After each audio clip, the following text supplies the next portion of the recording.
Phone tapping కేసులో కీలక పరిణామం చోటు చేసుకుంది. ఈ కేసులో ప్రధాన నిందితుడిగా ఉన్న మాజీ ఇంటెలిజెన్స్ చీఫ్ ప్రభాకర్ రావుకు సుప్రీంకోర్టులో భారీ షాక్ తగిలింది. ఆయన్ని వెంటనే లొంగిపోవాలని సుప్రీం ఆదేశించింది. ప్రభాకర్ రావు రేపు జూబ్లీహిల్స్ పిఎస్లో లొంగిపోవాలని, ఆయన్ని ఫిజికల్గా టార్చర్ చేయొద్దని పోలీసులకు సూచించింది సుప్రీం.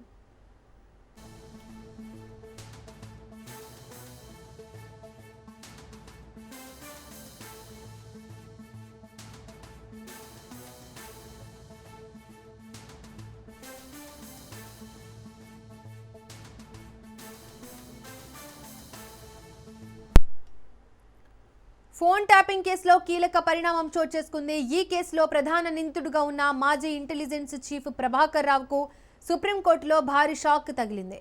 ఆయన్ని వెంటనే లొంగిపోవాలని సుప్రీం ఆదేశించింది. ప్రభాకర్ రావు రేపు జూబ్లీహిల్స్ పిఎస్లో లొంగిపోవాలని, ఆయన్ని ఫిజికల్గా టార్చర్ చేయొద్దని పోలీసులకు సూచించింది సుప్రీం.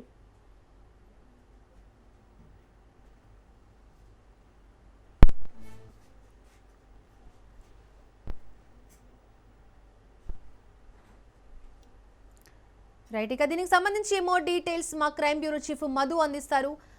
మధు, దానికైతే రేపు ప్రభాకర్ రావు పోలీసులు ఎదుట లొంగిపోవాల్సిందే. ఏసీపీ వెంకటగిరి దగ్గరికి వచ్చి రేపు ఆయన లొంగిపోవాలంటూ కూడా కోర్టు కాసేపటి క్రితమే ఆదేశాలు జారీ చేసింది. అసలు ఏం జరిగింది? ఈ మొత్తం ఫోన్ ట్యాపింగ్కి సంబంధించినటువంటి వ్యవహారంలో ప్రభాకర్ రావు ఎవరైతే ఉన్నారో ఎస్ఐబి మాజీ చీఫ్, సో ఎస్ఐబి చీఫ్గా ఉన్నటువంటి సమయంలో ఫోన్ ట్యాపింగ్ ఏదైతే ఉంటుందో పూర్తిగా కూడా బీఆర్ఎస్ పార్టీతో పాటు ఇతర పార్టీలకు సంబంధించినటువంటి కాంగ్రెస్ పార్టీ కావచ్చు, బీజేపీ కావచ్చు, ఆ పార్టీలకు సంబంధించినటువంటి కీలకమైనటువంటి నాయకుల ఫోన్లు విన్నారు అనేటటువంటి కేసు ఏదైతే నమోదైందో ఆ కేసులో అనుగుణంగా కూడా ఆ కేసుకు సంబంధించినటువంటి దర్యాప్తులో కీలకమైనటువంటి వ్యక్తి, అది మెయిన్ ఇంపార్టెంట్. ప్రభాకర్ రావు అనేటటువంటి పర్సన్ ఎవరైతే ఉన్నారో అతను చాలా కీలకమైనటువంటి వ్యక్తి. సో ఆ ప్రభాకర్ రావును అది విచారించాలి అంటే మాకు అనుమతి కావాలి అనేటటువంటి ఒకవైపు అయితే ప్రభాకర్ రావు సుప్రీంకోర్టును ఆశ్రయించారు. సుప్రీంకోర్టును ఆశ్రయించేసి ఈ ఫోన్ ట్యాపింగ్కి సంబంధించినటువంటి వ్యవహారంలో తనకు రిలీఫ్ కావాలంటూ కూడా ఆయన అక్కడికి వెళ్ళినటువంటి నేపథ్యంలో సుప్రీంకోర్టులో పిటిషన్ దాఖలు చేసినటువంటి నేపథ్యంలోనే దానికి సుప్రీంకోర్టు ఎట్టి పరిస్థితుల్లో కూడా అనుమతి ఇవ్వలేదు. నెంబర్ 1. ఇంకా నెంబర్ 2, సో ఈ నేపథ్యంలోనే కాంగ్రెస్ గవర్నమెంట్ కూడా ఎంటర్ అయింది. ఇక్కడ ఉన్నటువంటి పోలీసులు అంటే తెలంగాణ పోలీసులు కూడా ఒక కౌంటర్ దాఖలు చేశారు.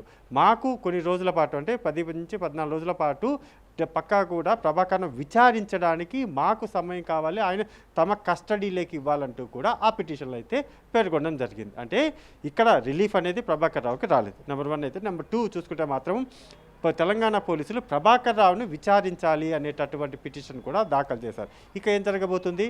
రేపు ప్రభాకర్ రావు వచ్చేసి ఏసీబీ వెంకటగిరి ఎదుట లొంగిపోతారు. నెంబర్ 1. అది జరిగిన తరువాత ఆయనను విచారించేటటువంటి ప్రక్రియ ఏదైతే ఉందో ఆ ప్రక్రియ మొదలవుతుంది. వన్స్ ప్రభాకర్ రావును విచారించడం మొదలైతే ఫోన్ ట్యాపింగ్కి సంబంధించినటువంటి ఇన్వాల్వ్మెంట్ ఎవరెవరిది ఉంది అనే దానికి సంబంధించినటువంటి డీటెయిల్స్ అన్నీ కూడా బయటికి రావు. గతంలో కూడా చూసుకున్నాం, ప్రణీత్ రావు ఎవరైతే ఉన్నారో ప్రణీత్ రావు వ్యవహారంలో కూడా పోలీసులు విచారించారు. ఆయన కస్టడీ తీసుకోవడము, మొత్తం ఫోన్ ట్యాపింగ్కి సంబంధించి ఏం జరిగింది అనేటటువంటి వ్యవహారాల్లో ఎవరి పేరు చెప్పారు? ప్రభాకర్ రావు పేరు చెప్పడం జరిగింది. అప్పట్లో ఎస్ఐబి చీఫ్గా ప్రభాకర్ రావు కూడా ఉన్నారు కాబట్టి ఆయనదే పూర్తి బాధ్యత అవుతుంది. ఇప్పుడు ప్రభాకర్ రావు విచారించిన తర్వాత ప్రభాకర్ రావు నోటి నుంచి ఎవరి పేర్లు రాబోతున్నాయి అంటే ఇక్కడ ఇదంతా కూడా చైన్ లింక్ అంటారు దీన్ని. ఒక కేసుకు సంబంధించినటువంటి ఇన్వెస్టిగేషన్ ఏదైతే ఉంటుందో ఆ దర్యాప్తులో భాగంగా కూడా నేరం ఎక్కడ జరిగింది, అసలు నేరం జరిగిందా లేదా అనే దాంతో పాటు కేసు నమోదైంది కాబట్టి ఫోన్ ట్యాపింగ్ అనేటటువంటిది జరిగింది. సో జరిగినటువంటి ఫోన్ ట్యాపింగ్లో ఎవరు చెబితే చేశారు, ఎవరి ఆదేశాల ప్రకారం ఎవరి నెంబర్లను తీసుకుని ఫోన్ ట్యాపింగ్ చేశారు, చేసినటువంటి ఫోన్ ట్యాపింగ్లో ఎవరెవరి రికార్డింగ్స్ ఉన్నాయి, రికార్డింగ్ అయినటువంటి ఆ ఫోన్ ట్యాపింగ్లో అవి ఎవరికి తీసుకొని వెళ్ళి ఇచ్చారు. సింపుల్గా ఇదే ఈ మొత్తం యాంగిల్ అంతా కూడా వీటి వైపే తిరుగుతుంది.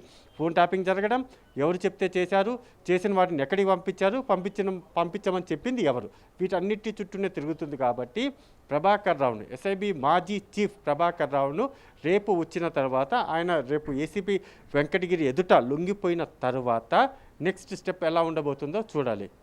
Right Madhu, thank you.